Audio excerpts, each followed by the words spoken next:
Oi, tá valendo terça-feira? Fala, gente, tudo bem com vocês? Tudo tranquilo? Bem? Vamos que vamos, semana de feriado. Isso, semana feriado, feriado de Páscoa, né? Boa. Tem gente que desfruta quinta, sexta, sábado e domingo, sexta, sábado e domingo, ou só sexta, né? Então, assim, feriados variados também, momento de reflexão variada, porque não é só pela quaresma em si, né, Shibata, mas é por uma série de questões relacionadas aí à discussão que sempre se dá nesse tempo de quaresma. E pelo chocolate, né? Pelo chocolate também, pela festa da Páscoa e Não tudo isso. Não esqueça do chocolate, né? por Que favor. faz parte e que é bom.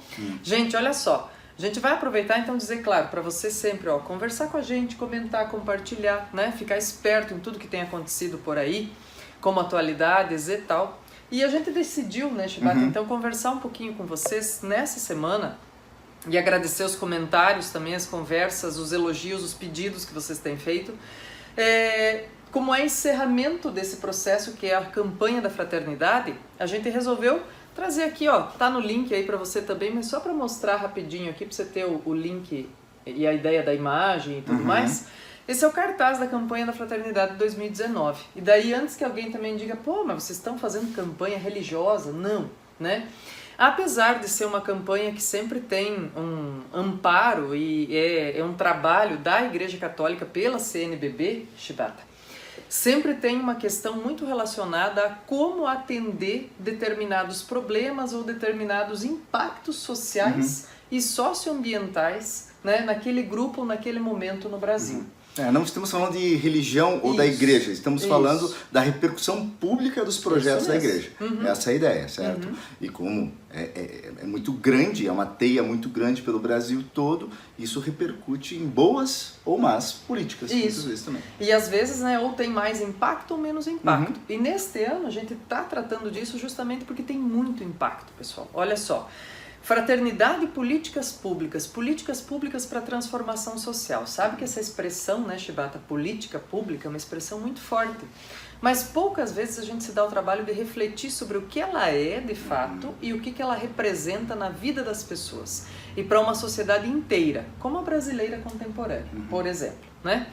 Então, assim, política pública, gente, nada mais é, por definição, do que aquela ação que não necessariamente é feita pelo Estado. Ela pode combinar a iniciativa pública e privada, e às vezes só a iniciativa privada, e a gente vai dar exemplos aí no programa também. Mas é aquela ação que garante para determinado grupo da população, em geral mais vulnerável, o acesso àquilo que já está garantido em lei. Então, por exemplo, né, Shibata, eu dizer assim para você, ó, todo brasileiro tem direito à moradia digna, está escrito na Constituição. Só que nem todo mundo alcança a moradia digna. Aí quando tem ONGs, como por exemplo a ONG Teto, que faz um trabalho belíssimo com um monte de jovens, né, construindo casas, melhorando moradias para um monte de gente que precisa, aí você diz, bom, isso pode ser transformado numa política pública e institucionalizada, né? Então, tem esses caminhos todos. Aí se diz, espera aí, mas o que a igreja tem de fazer uma campanha como essa? De novo, é sempre pensando assim, ó, o tempo de quaresma na igreja é uma proposta sempre de reflexão e de ações para o ano, né? Em relação às populações mais vulneráveis. E política pública é conseguir dar acesso para pessoas que não estão conseguindo chegar sozinhas ou que não estão conseguindo ser atingidas pelo que a lei garante. Deixa eu pegar esse gancho, né? Quando a pergunta que a Cleusa fez, né, uma pergunta retórica, né, o que a igreja tem com isso, né, a gente tem que ver, e isso desde a fundação do país, né, quando o descobrimento do país, uma das coisas que o Caminha fala ao rei, o Dom Manuel, é assim, tragam os jesuítas. Né, e uma coisa que eu sempre, né, eu aprendi com os historiadores, estudando muito o Padre Antônio Vieira, um dos grandes jesuítas que por aqui passaram, é que jesuíta, né, naquele momento que estava catequizando o país, descobrindo o país, entrando pelas veredas do país, é que eles não distinguiam entre política e religião. Para um jesuíta, política e religião é a mesma coisa. Tanto que, quando a gente vai estudar, ou na literatura, os sermões do Padre Antônio Vieira, é isso que a gente está interessado, é isso que interessa para a literatura. As questões históricas e políticas, não as questões propriamente religiosas, né? Tanto que Padre Antônio Vieira cai no vestibular. Sim. Cansa de cair no vestibular federal, do Paraná, do Rio Grande do Sul, sempre tem texto do Vieira, o grande nome do barroco. Mas então é para a gente entender isso. A igreja sempre esteve misturada, pensando as questões materiais e espirituais. Para a igreja, pelo menos pensando num exemplo histórico, para os jesuítas, essa distinção não existia. Tá? Porque também, e por isso também é que os jesuítas são expulsos do Brasil. Sim. Né? Por conta do Marquês de Pombal, que não estava interessado mais na descentralização do poder dos jesuítas lá no século XVIII e fala assim, quero esses caras fora daqui e também fora de Portugal. Então, né, trouxe aqui um exemplo para falar como sempre a igreja esteve atuando em questões políticas. Sim. Por isso, políticas públicas que vêm ou, né, como a gente vê hoje, do governo, né, que tem que gerar, tem que fazer essas políticas, ou da iniciativa privada, né, ou desses entes que a gente chama às vezes público-privados, né, como, enfim, igreja, às vezes tem esse âmbito público e privado, e a gente vai sempre olhando para isso. E sabe, Shibata, nesse ponto, assim, quando você fala dessas questões, né, de quem institucionalmente precisa olhar pelas pessoas, eu me lembro também porque de repente o pessoal fica aí do outro lado pensando também, puxa vida, mas vocês não vão falar, né? Por exemplo, vocês não vão falar da enchente no Rio de Janeiro, vocês não vão falar do desabamento dos prédios do Rio de Janeiro, ou coisas desse sentido. Pessoal, fiquem bem espertos, a gente está sempre fazendo esse link pensando o que é notícia e o que é uma reflexão. O que a gente tem aí nesses exemplos, gente, de situações assim que não dá para dizer que o contingente de chuvas, por exemplo, no Rio foi inesperado, tampouco dá para dizer que um desabamento de uma construção irregular é inesperado ou é um acidente, né? Isso é o reflexo, isso é exemplo de ausência de políticas públicas ou de políticas públicas defasadas. Quando a gente tem políticas públicas defasadas em termos de moradia, em termos de como é que faz para drenar melhor uma cidade super impermeabilizada, como são as nossas metrópoles hoje, e evitar catástrofes, tragédias, né, por conta de contingentes de chuva forte que aconteçam aí e estão cada vez mais, incidentes estão cada vez mais recorrentes, né, nas metrópoles, Shibata?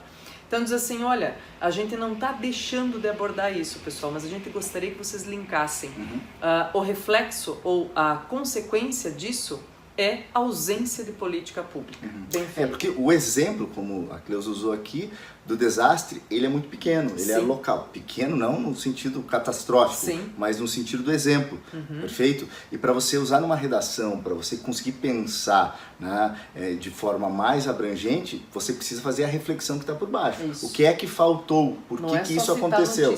Não é só citar a notícia, senão, né, você só está citando um fato. Isso. Certo? Então esse fato amparado, relacionado à ausência de política pública e fazendo um gancho com a campanha da fraternidade que foi tão repercutida em 2019, pessoal, vale muito a pena. E eu diria assim, ó, que para o pessoal que está se preparando para o Enem, inclusive, Shibata, é muito legal, gente, tentem criar e correlacionar ideias de objetificação de políticas públicas na proposta de intervenção de vocês. Não só citando a expressão, mas descrevendo boas políticas. Sabe que hoje tem até aplicativo, Shibata, que ou é fruto de política pública ou serve para gerenciar política pública. Legal.